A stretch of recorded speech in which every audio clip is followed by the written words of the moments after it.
of civil war. Luis Abinader told the UN Security Council that Haiti's collapse as a result of gang violence could soon become irreversible. He called for the immediate deployment of a promised multinational force to Haiti. The U.S. Defense Secretary Lloyd Austin has left hospital where he underwent a non-surgical bladder procedure on Monday.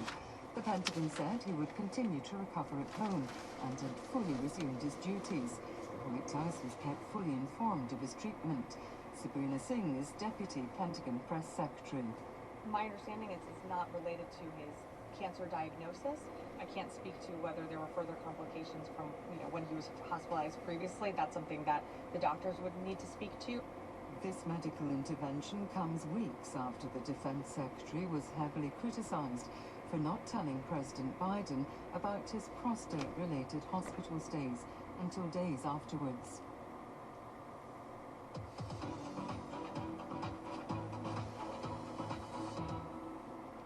Hello there and welcome to Business Matters. Namaste. I'm Devina Gupta and welcome to with Art Gallery, Lexi, Victoria, Izzy and James. And from all of us, thank you for joining us wherever you are. On the program today, polls are open for 200 million voters in Indonesia. What's at stake at Southeast Asia's largest economy? We go to Jakarta shortly on the show, so be with us. Also, how to read the latest US inflation data.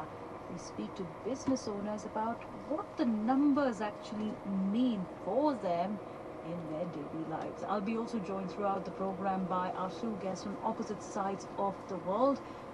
We right now have Andy Shi, independent economist from Shanghai. Hi Andy, how are you? Good morning, Davida. Good morning. Is it still the Lunar New Year celebration hangover this week that you're having? Yeah, it's not over yet. It lasts for 10 years. I think the people are still not working. And is it an indication that China's economy could be seeing some spending revival?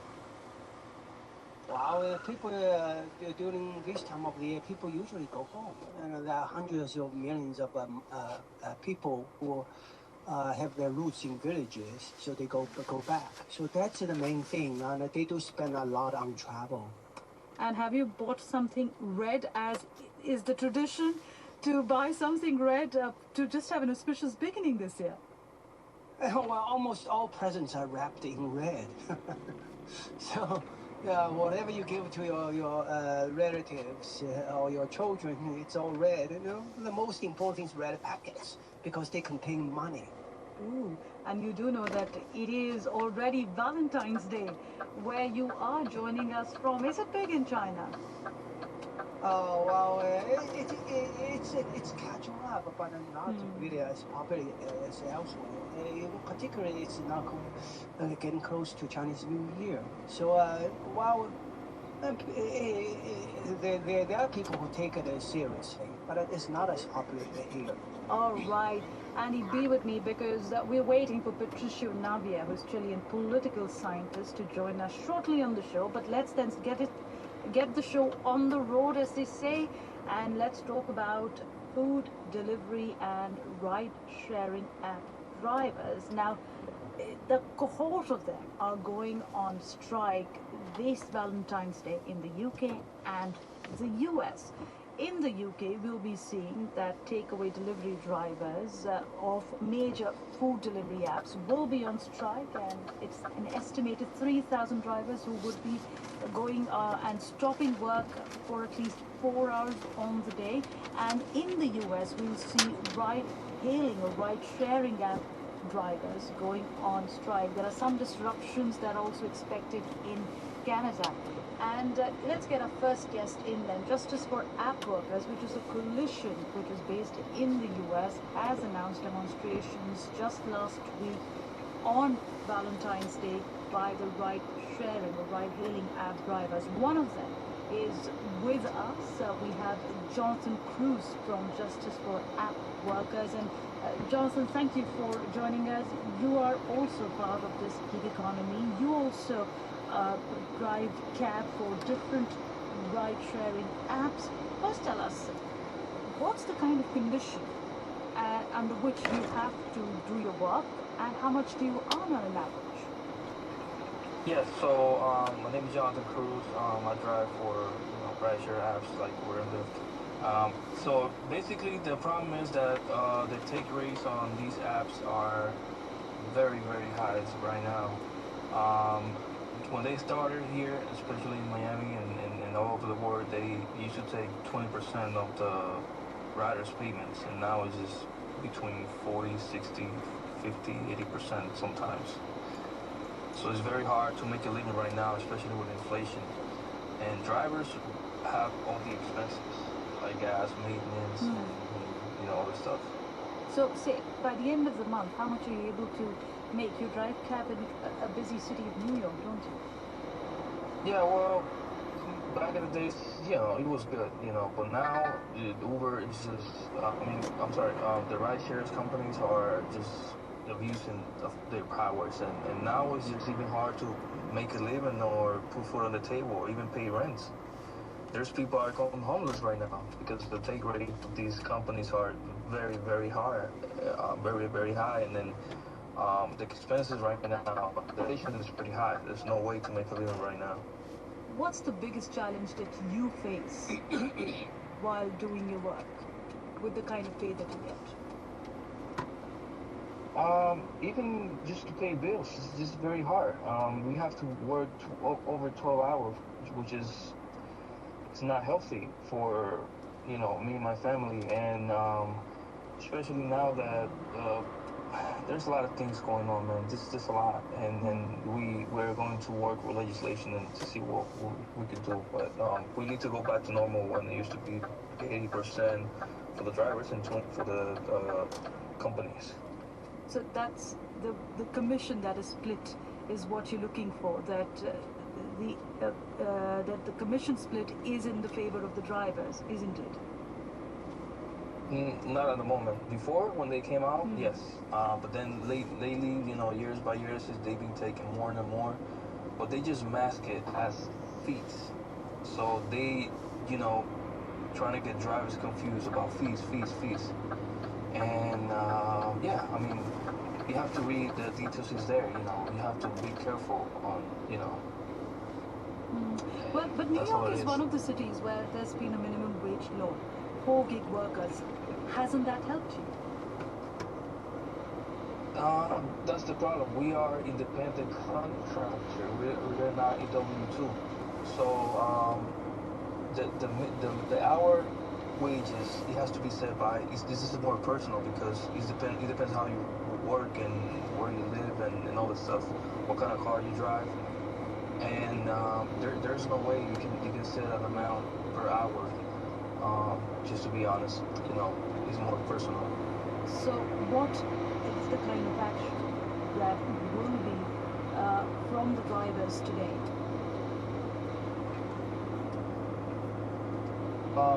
It's based on like I said, the 80-20 split, and so riders don't get overcharged, and then we provide more security to the riders and try to be registered. So that's what I was asking. What kind of protest are you planning? Everybody's safe. Yes. What kind of protests are you planning today? Will you be off roads for a certain number of hours or the entire day? This is the biggest protest ever seen for the rideshare. It's been announced a few months ago. It's been promoted all over the internet and not only in the U.S. but UK and then all over the world. We choose the 14 because we're trying to get some love, just so to speak. So there's going to be thousands of drivers protesting, and it's hard to say, but it's going to be a lot. This is going to be the biggest protest I've ever seen for the rideshare community. And what is it that will help you see that you're not being unfairly treated? Has there been any kind of response from the companies or any kind of negotiations that are going on?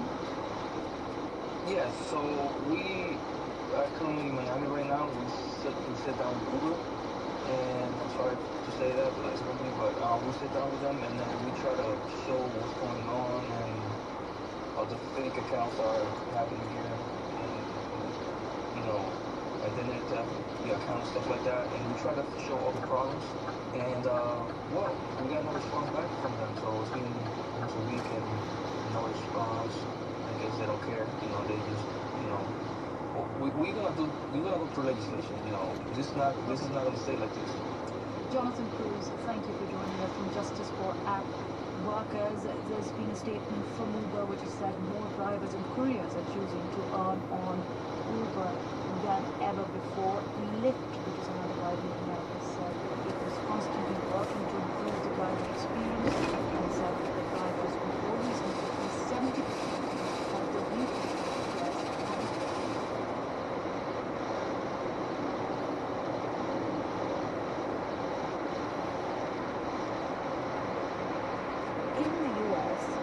with this kind of system, it is a convenience that the customer wants to have. If you look at the results, the quarterly results of Uber and Lyft as a company, both show a remarkable improvement. That means that the company is earning as well, but the stone or the backbone of the company, which is these drivers, they are upset. How do you view this? Yeah, well, I think gig economy is something new. And like in China, in US and many countries, workers initially feel empowered because they are kind of working for themselves, kind of like small business owners. And over time, they realize that they don't have any power. The businesses are really how much business you how much you are paid, how much business you are getting. It depends on just one or two apps. So you are still an employee. So I think that the people, and you don't have you don't have the benefits that usually the usual workers are getting. So you're pretty in a precarious condition. So this is something that is evolving. Workers are fighting back. So that's a good thing. And let's see where the market will stabilize. I think the key is that eventually there should be an equilibrium. The workers need to earn enough to pay for their expenses. Otherwise, this is just not sustainable. Absolutely. Let's get in Patricio Navia, who's Chilean political scientist. Patricio, great to have you on the show. Thanks for joining us. And I don't know if you were able to hear our last interview, we've been speaking to a cab driver working for ride-hailing apps in the US, clearly upset with the kind of money he's making, and he's facing difficulties in trying to pay his bills. And this is the problem which is inherent with the gig economy. Let's talk about solutions then, because say, for example, European Parliament and Council negotiators last week just reached a provisional deal at improving working conditions. There are also thoughts about there should be trade unions for collective bargaining. What's your thought on this? How can we improve conditions of gig economy workers? Well, this happens everywhere. I mean, I was in Chile a couple of weeks ago, and the Uber driver was criticizing Uber, and then I was in Costa Rica a few weeks ago, and the driver there was criticizing the other ride app. So this is a problem. The business model is based on paying very little to workers, and those business models might be efficient and they might produce results, but they will get a backlash, just like when manufacturing companies were accused of abusing workers. We're kind of seeing the same thing with those online apps. Absolutely. Well, I apologize for that phone line there with Patricia. We'll try and see if we can work on that. Meanwhile, let's move to the other big story that we're talking about. That is the good, the bad, and the ugly of inflation in the US. The good part, consumer prices in the United States have risen at their slowest rate since June last year. The bad, well, the prices are still rising faster than economists have predicted. The annual inflation rate now stands at 3.1%. The ugly, some businesses also continue to struggle with stubborn high prices. To get a lowdown on what this data means, let's go to our New York business correspondent Aaron Delmore, who joined me earlier. Inflation is falling, but not as fast as expected, and that means this is not a report that people hold up and start cheering, right? This is something that's met with a little bit of a furrowed eyebrow here in the States. Here's what we saw in the January CPI Consumer Price Index report. Consumer prices rose 3.1% annually, that's year over year, and that's a bit better, but not much better than what we saw last month. December came in at 3.4%. So it's a tick down, right? But economists had forecasted 2.9%, which is an even better number, and we didn't see that. That's what leads to this disappointment here. There are also two different numbers we're dealing with. There's also something called core inflation. That excludes food and energy prices, which tend to be more volatile, and because those can bounce up and down, the Fed tends to look at this core number, which excludes some of that volatility. Pretty consistent with last month. Inflation's not cooling as rapidly as people were hoping, and it's further proof that these higher prices are stubborn and that the path down is not going to be linear, right? There are going to be some bumps along the road, but a lot of interested parties, specifically the Federal Reserve, want to make sure that the U.S. doesn't get stuck in these higher prices, these higher inflationary prices. And when you say these higher prices are proving to be stubborn, why is that? What's keeping them high? You know, price growth, specifically for things like groceries and restaurant meals, went up in January. That's, again, compared to a year earlier. And one of the things that we really zoom in on here is shelter costs, housing costs. And it's really alarming because we keep seeing it growing, right? That rent increases is one measure that has begun to slow down, but there's something called owner's equivalent rent. That's what it would cost somebody to rent their own house that they own, and that picked up month to month. So let's put it in context, right? Inflation is not at the Fed's 2% target. That's where the Federal Reserve wants to see it. But it's not 9%, which is what we saw in the summer of 2022. So there's some reasons why we're seeing this path downward as well, right? I'm going to give you the other flip side of the coin. Global supply chains. Everybody remembers the snarls that we saw during the pandemic in terms of production and getting goods over to, where they needed to go. That mostly have been recovering, but, Davina, I can't give you just this big green light over here because we're seeing some tension in the Red Sea. And that could lead to a few things. One of them is that the price of goods could go up if we're seeing it become harder for suppliers to get what they need to make the goods and ship the goods around the world. We could also see oil prices go up because that's a big shipping route for energy. It's something that we have our eye on as well, and it's another reason why we see a little bit of caution here. So a little bit of caution, as Aaron Delmore, BBC's New York business correspondent, explains the latest inflation data which is out there. But how is it affecting businesses in the U.S.? Earlier, I've talked to Ellen Boyer, the founder of Women in Trucking Association from Wisconsin. Erin just mentioned a couple things that really affect the transportation industry. First of all, she talked about oil. Oil means fuel, which is diesel, and that is one of the top costs for the trucking industry, that and driver wages. So if oil goes up, that means it's going to reduce driver wages or affect the trucking companies' income levels. The other thing she mentioned was she said restaurant meals. Now think about an over-the-road truck driver who eats in a restaurant 2 to 3 times a day.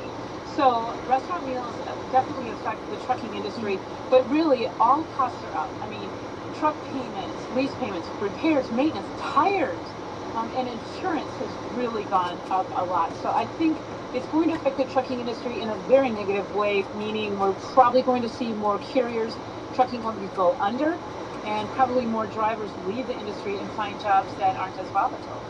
What about wages? Is your company in a position to offer higher wages?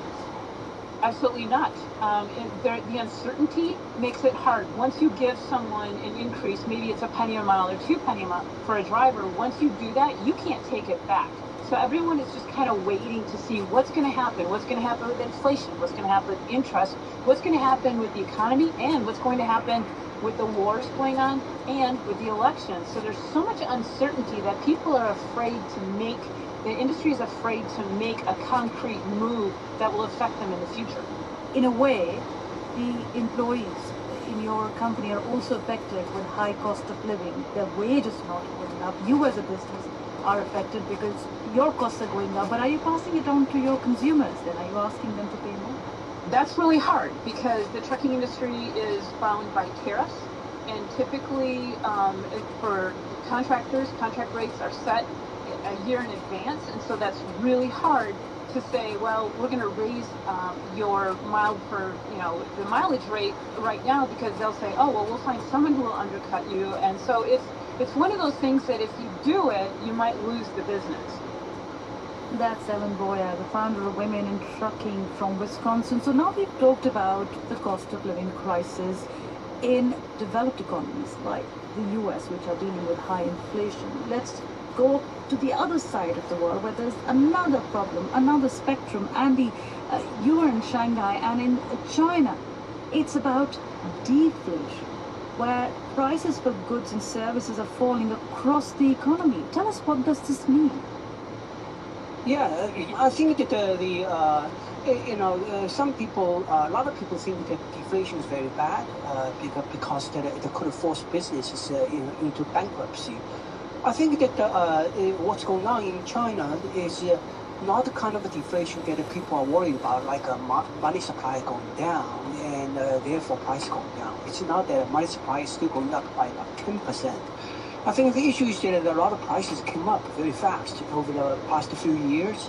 So, for example, pork is a big item in the inflation index, and that is falling because the pork price became so high. So the supply kept caught up, and we see the price normalizing. So the key thing is to watch prices. Are the Chinese prices higher than global prices, or much lower than global prices? In terms of food, we do see that the prices are similar to global prices. We're not really seeing that the Chinese prices dropping very, very low. They were too high before. But where is deflation mostly felt then? In the food item, and also in the high end, in automobile. Automobile actually is in my view, is a good thing, because the Chinese market used to be dominated by global companies, and the same cars that are made by Toyota or Volkswagen were sold for more in China than elsewhere. Now, because of Chinese competition, Chinese companies are producing very good cars, competing, so the prices are really falling very fast. And that's a big part of the inflation index. I would say that's not a bad thing. So I think the overall is that the property market had a big bubble. Now it's going down, and it's affecting a lot of things. So I would consider that as a part of the normal economic adjustment. And there's a bottom somewhere. When all the prices become reasonable, I do think that things will stabilize. But the key thing is that adjustment is a good thing. Yeah, but what are the options with the government? Because President Xi Jinping is under pressure to revive the economy, which has taken a significant hit after the pandemic and is now facing a slowdown. Yeah, well, what you hear is usually from stock market people. Stock market people want the stock market to go up. And the quickest way for the stock market to go up is for the government to stimulate the economy and release a lot of money supply. Okay. And that is, I think, is not a good thing. We need to let the economy adjust. Need to let the economy adjust, but the point is there enough time? And then what about the macro global economic situations that Aaron there hinted at, the Red Sea shipping crisis that is hurting supply chain and export-oriented economies like China as well, with deliveries being delayed once again. We talk more about that in just a bit. Taking a short break here, Andy, on Business Matters, hoping Patricia is able to join us on the other side, but be with us, lots more to come up.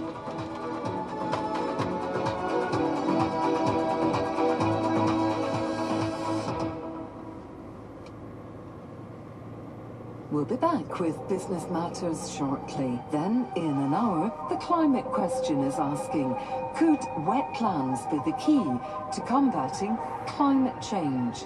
Wetlands draw down carbon, and the other thing that's great about them is they store it for, like I say, potentially thousands of years. After that, it's Outlook. Leticia Key is an artist in the Ivory Coast who makes sculptures with her hair. Today, she's got a huge following online, but as a teen, she was far from popular. Leticia was bullied and had an eating disorder.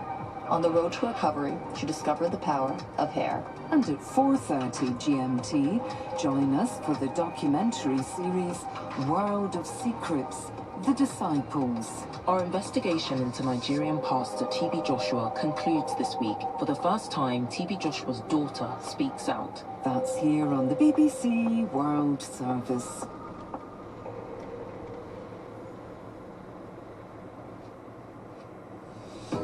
You're listening to Business Matters from the BBC World Service with me, Vivina Gupta. Coming up in the next half hour, we are talking to our guests from Chile and China. And this half hour, we go to Indonesia, where elections are underway and 200 million voters are expected to cast their vote today. Also, the business of dating apps trying to find your political soulmate. All that after the news. BBC News. President Biden has forcefully denounced comments by the former President Donald Trump, who said he would encourage Russia to invade NATO allies that didn't spend enough on defense. President Biden said the remarks were shameful, dangerous and un-American. Mr. Biden's Homeland Security Secretary has been impeached by the Republican majority in the House of Representatives. Alejandro Mayorkas is accused of refusing to enforce immigration laws at the Mexican border. He's almost certain to be cleared by the Democrat-controlled Senate. UN officials have issued dire warnings against a proposed Israeli ground incursion into Rafah, the southernmost city in Gaza. The UN aid chief said it could lead to a slaughter as people had nowhere else to go. Israel has released video camera footage said to show the leader of Hamas, Yahya Sinwar, in a tunnel under Gaza.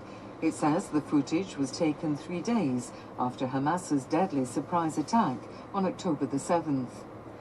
Indonesians are going to the polls to elect a president to replace Joko Widodo, who's standing down. The Defence Minister, Prabowo Subianto, is a front-runner. He has two rivals, Anies Baswedan and Ganjar Pranowo, both former governors. The Pentagon says the US Defense Secretary Lloyd Austin has fully resumed his duties after leaving hospital where he underwent a non-surgical bladder procedure. The President of the Dominican Republic has warned that neighbouring Haiti is on the verge of civil war and his country will fight to avoid being dragged into the same abyss. Italian climate change activists have plastered images of flooding on the glass panel protecting a Botticelli masterpiece at the Uffizi Museum in Florence. There was no damage to the 15th century painting. BBC News.